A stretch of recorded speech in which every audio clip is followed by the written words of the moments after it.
YS Jaganmohan రెడ్డిపై case వేయించడం దగ్గర నుంచి 16 నెలలుగా ఆయనకు బెయిల్ రాకుండా చేయడం దాకా చంద్రబాబు కాంగ్రెస్ ఎల్లో మీడియా కుమ్మక్కై చేస్తున్న హోంవర్క్ ఈ రాష్ట్ర ప్రజలకు స్పష్టంగానే కనిపిస్తూనే ఉందని వైఎస్ఆర్సీపీ నేతలు అంటున్నారు. 2.5 ఎకరాల నుంచి ప్రారంభమైన చంద్రబాబు ఆస్తుల యాత్ర ఇప్పుడు దాదాపు 2,000 కోట్లను దాటింది. ఇక ఆయన దాచిపెట్టిన విదేశాల్లో కూడబెట్టిన ఆస్తులు కలుపుకుంటే ఆ మొత్తం ఎన్ని వేల కోట్లు ఉంటుందనేది ఈ భూమి మీద ఎవరైనా చెప్పడం కష్టం. ఇంత దోపిడీకి పాల్పడి కూడా ఆయన ఏడాదికోసారి ఆస్తులు వెల్లడిస్తూ 100 కోట్ల విలువైన ఆస్తులు సైతం కేవలం లక్షలుగా చూపిస్తూ ముందుకొస్తున్నారంటే ఈ రాష్ట్ర ప్రజలంటే ఆయనకెంత చిన్న చూపు అర్థం కాక మానదు.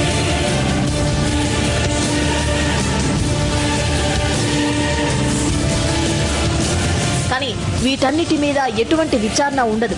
కానీ వైఎస్ జగన్మోహన్ రెడ్డికి బెయిల్ రాకుండా అడ్డుకోవడానికి మాత్రం చంద్రబాబు కాంగ్రెస్ పార్టీ సిబిఐలతో కలిసి తీవ్రంగా కృషి చేస్తారని వైఎస్ఆర్ కాంగ్రెస్ పార్టీ నేత దాడి వీరభద్రరావు విమర్శించారు.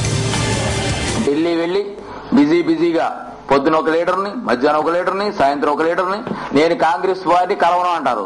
పగలు కలవరు, రాత్రులు కలుస్తారు. ప్రోగ్రామ్ లో ఉండదు, అవుట్ ఆఫ్ ది ప్రోగ్రామ్ కలుస్తారు కాంగ్రెస్ నాయకుల్ని. ఎవరు తెలియదండి. మీ పక్కన ఉన్నటువంటి కార్పొరేట్ సెక్టార్ కి చెందినటువంటి ఎంపీలు కాంగ్రెస్ మంత్రులతో, కేంద్ర మంత్రులతో ఏ విధమైనటువంటి సయోధ్య నడుపుతున్నారో రాష్ట్ర ప్రజలందరికీ కూడా తెలుసు. ఎవరికి తెలియంది కాదు. మీరు ఎవరిని కలవబోతారో కూడా అందరికి తెలుస్తున్నటువంటిదే. అందుచేతనం ఈవేళ ఒక స్పష్టతతో జగన్ మీద పోరాటం చేయదలుచుకుంటే దానికే వెళ్ళేదని చెప్పండి. సమైక్య ఆంధ్రప్రదేశ్ కోసం, ఉద్యమం కోసం నేను వెళ్ళాను అని అబద్దాలు చెప్పాల్సిన అవసరం వచ్చింది. కోర్టు తీర్పు మేరకు 2011 ఆగస్టులో దర్యాప్తు ప్రారంభించిన సిబిఐ 2012 మే నాటికి 3 ఛార్జ్షీట్లను సిబిఐ దాఖలు చేసింది. ఆ మూడింటిలోనూ వైఎస్ జగన్మోహన్ రెడ్డిని మొదటి నిందితుడిగానే పేర్కొంది. చిత్రమేమంటే ఆ 3 ఛార్జ్షీట్లు వేసేదాకా వైఎస్ జగన్మోహన్ రెడ్డిని కనీసం విచారణకు కూడా పిలవలేదు. అసలు ఒక వ్యక్తిని విచారించకుండా ఆయన్ను నిందితుడిగా చేర్చేస్తూ ఛార్జ్షీట్లు వేయడం అనేది భారతదేశ చరిత్రలోనే ఎక్కడా లేదు. అలాంటి ఆ ఛార్జ్షీట్లను విచారణకు స్వీకరించేటప్పుడు కోర్టు తమ ఎదుట హాజరు కావాలని జగన్ కు సంబంధిస్తే తెల్లారితే ఆయన కోర్టుకు వెళతారనగానే సిబిఐ వైఎస్ జగన్మోహన్ రెడ్డిని అరెస్ట్ చేసింది. అది కూడా ఆయన ప్రజాక్షేత్రంలో ఉన్నారని విస్మరించి సాక్షులను ప్రభావితం చేస్తారనే సాకుతో అరెస్ట్ చేశారు.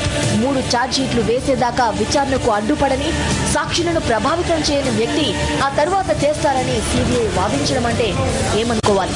నిజానికి కోర్టు ఎదుట హాజరైతే సొంత పూచీకత్తుపై బెయిల్ ఇచ్చే అవకాశం ఉంది. ఈ నేపథ్యంలో సిబిఐ ఆయన్ను అరెస్ట్ చేయడమే ఇక్కడ కుట్రను కళ్లకు కట్టే అంశం. వీటన్నిటి వెనుక చంద్రబాబు కాంగ్రెస్ పార్టీతో కలిసి కుట్రలు పన్నారని వైఎస్ఆర్ కాంగ్రెస్ పార్టీ చెప్తూనే ఉంది.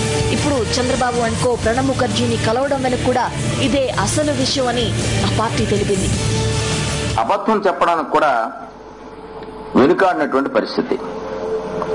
నేను సమైక్య ఆంధ్రప్రదేశ్ కోసం వెళ్ళాను, ఈ సమస్య పరిష్కారం కోసం వెళ్ళానని చెప్పినటువంటి పెద్ద మనిషి ఆయన రాష్ట్రపతికి ఒక ఉత్తరం పెట్టారు, అపాయింట్మెంట్ కోరుతూ. ఇది రాష్ట్రపతికి చంద్రబాబు నాయుడు గారి లెటర్ ప్యాడ్ మీద పంపినటువంటి ఉత్తరం, అపాయింట్మెంట్ కోసం రాసినటువంటి ఉత్తరం. చంద్రబాబు నాయుడు గారి సంతకం ఇది. ఈ సంతకంతో రాష్ట్రపతికి ఉత్తరం పంపించారు. ఇందులో ఏమనుంది?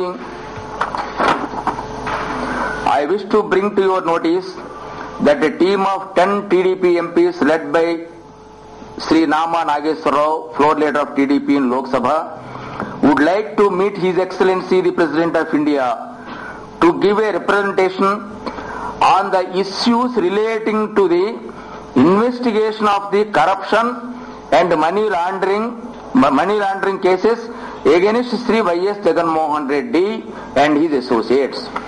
ఇంత స్పష్టంగా జగన్మోహన్ రెడ్డి గారి మీద ఉన్నటువంటి కేసుల గురించి చర్చించడానికి మీ అపాయింట్మెంట్ కావాలి, అపాయింట్మెంట్ ఇస్తూ మీ తాలూకు అంగీకారాన్ని నాకు గాని మా నామా నాగేశ్వరరావు గారికి గాని తెలపండి అని ఒక ఉత్తరం రాశారే.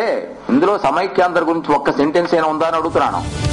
ఈ ఈ ఒక్క లెటర్ చాలు వైఎస్ జగన్మోహన్ రెడ్డి అంటే చంద్రబాబుకు ఎంత భయమో చెప్పడానికి. వైఎస్ జగన్మోహన్ రెడ్డి అరెస్ట్ అక్రమమని సిబిఐ కోర్టే స్పష్టంగా చెప్పింది. ఛార్జ్ షీట్లు వేశాక అరెస్ట్ చేయడాన్ని సిబిఐ ఏ రకంగానూ సమర్థించుకోజాలదని హైకోర్టు కూడా స్పష్టం చేసింది. అంటే కుట్ర ఏ స్థాయిలో జరిగిందో కనపడటం లేదా? అంతేకాదు, వైఎస్ఆర్ పేరును టార్గెట్ చేసింది సిబిఐ. రాజీవ్ చనిపోయిన తరువాత ఆయన పేరును బోఫోర్స్ కేసులో ఎఫ్ఐఆర్ నుంచి తొలగించిన సిబిఐ వైఎస్ఆర్ చనిపోయిన తరువాత ఆయన పేరును ఎఫ్ఐఆర్ లో చేర్చిందంటే ఏ స్థాయిలో కుట్ర జరిగిందో అర్థం చేసుకోవచ్చు. ఇవన్నీ చూస్తుంటే కాంగ్రెస్, టీడీపీ, సిబిఐ వీరందరి టార్గెట్ వైఎస్ఆర్ కుటుంబం అని తెలియక మానదు.